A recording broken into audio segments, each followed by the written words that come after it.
today, before we do our art project, we are going to talk about what it means to read like a writer. Have you ever heard that before? Can you say after me, I can read like a writer? Go. I can read like a writer. Yeah, let me tell you what that means. It means when you pick up a book and you start to read it, you're thinking like a real author, like a writer would do. And you're looking in that book for ideas of things that you could do in your writing. You're going to get strategies and really cool ideas and things that this author does, or any author of a book that you're reading, in your mind that then you can use in your own writing. It's pretty cool.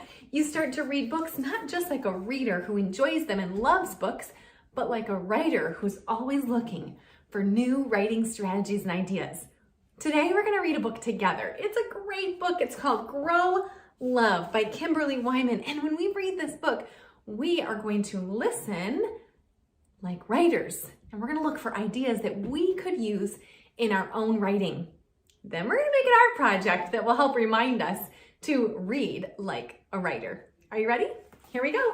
This book is called Grow Love. Love feels so good. Like a warm cup of hot chocolate on a snowy, wintry day. Ooh, I love that line, don't you? Did you notice how the author used weather in her story? Like a warm cup of hot chocolate on a snowy, wintry day. She describes the weather. That's a strategy you could try in your own writing. Love wraps you in its arms and promises to stay. Ooh, really good descriptive language. We could try that too. Love has its own language that's spoken in all places. It embraces similarities and differences it faces. Love brings everyone together and cheers you up when you fall. Love washes away hurt and heals wounds big and small.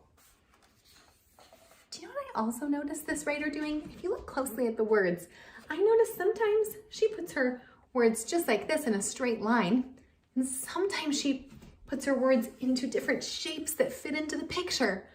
That's another thing that you could try in your writing. With something as good as this, of course we want more. Where can we find it? Can we get it at the store? Did you notice what the writer did there? She asked questions in her writing. You could do that when you're writing. You could ask questions for the people that read your writing. You won't find love on a shelf because it's not something that you buy. Love is something you grow. Want to give it a try? Yes, oh yes, we really, really do. We'll grab a shovel and gardening gloves too. You won't need dirt or a pot made of clay because you can only grow love by giving it away.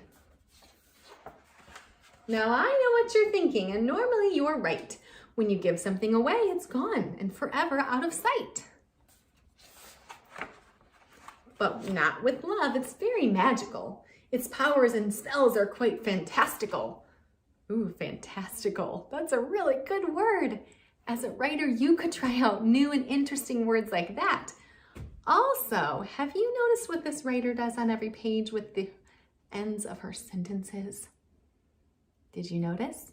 They rhyme. You could try that out as a writer too. Wow. When we read like writers, we come up with so many great ideas. The more love you give, the more it grows. The more that there is, the more everyone knows. When you love a person, it doesn't take your love from another. It simply multiplies in size, making all your love even stronger. Do you see how she put her words inside that heart there? Another writing idea. No matter where you were born or where you live, there's always so much love to find and give. So give someone a smile or a pat on the back.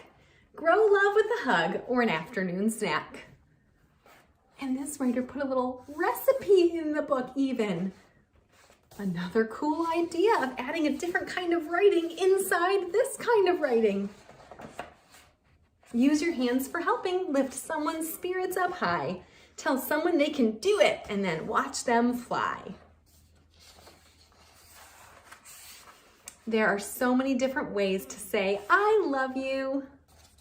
So get busy. Start doing what you do.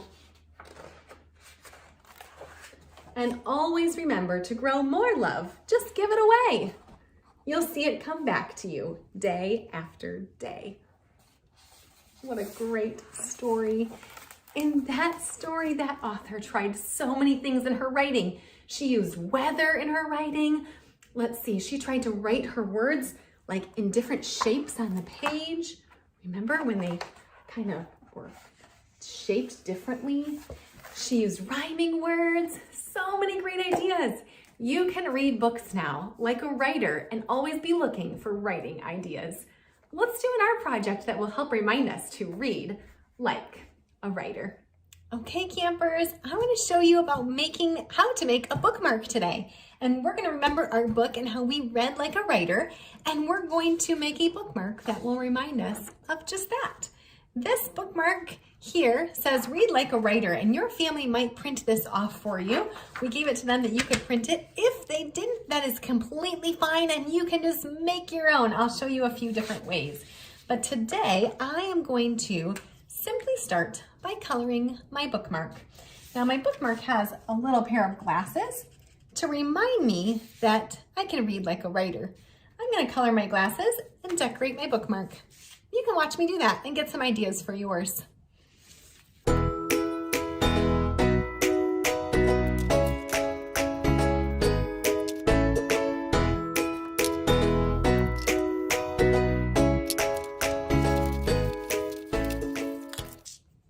Okay, writer. Hey, did you see how I finished off my bookmark? I colored the glasses and decorated it.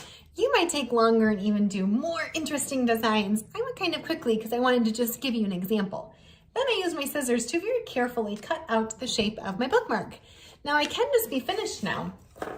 I have a bookmark. I can put it right here when I'm reading my books, and it will help me remember what page I left off on so I can keep reading more and more every day. And it will also help me remember to read like a writer and to get writing ideas as I read my books.